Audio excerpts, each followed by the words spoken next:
How well do you remember being a kid? Do you remember people asking you what you wanted to be when you grow up? For Chris Fallon, there was only one answer. He just wanted to play baseball. But one summer afternoon in 1987, Chris and his family would come face to face with the ultimate obstacle. We were admitted to the pediatric ICU unit, and I saw the doctor walk off the elevator, and I said to my husband, I said, go and see, if they know anything yet. And he walked over, and he walked back. Yeah, it's still sorry.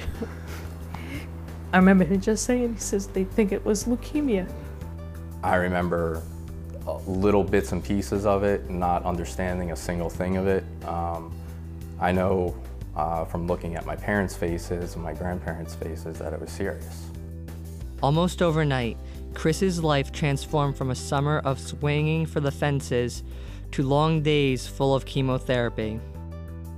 But here in Hackensack, at the very same place Ira would come only a few years later, Chris and his parents would discover a whole new family.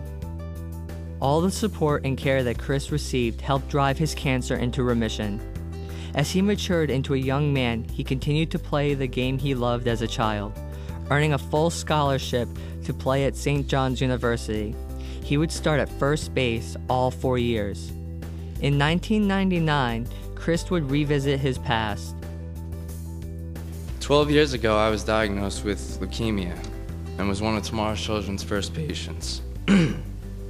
I underwent treatment for 3 years, receiving chemotherapy, and have been off treatment now for almost 10 years. It's going to be 10 years in July. After the conference, or after the speech that he gave, and it didn't dawn on me at first, and he said somebody walked up to him and just extended their hand to him and said, "Thank you. Now I understand what this is all about." And it just blew him away, and when I welled up with tears. Unfortunately, not all the patients are as lucky as I am, but with TCF's care and support, and your support, each day gets brighter and begins to look more and more successful. 2 years later, the Kansas City Royals drafted Chris. And for the next 3 years, he lived out his childhood dream, playing in the minor leagues for the Royals and Colorado Rockies. In 2005, as his baseball career was winding down, a new chapter of Chris's life began.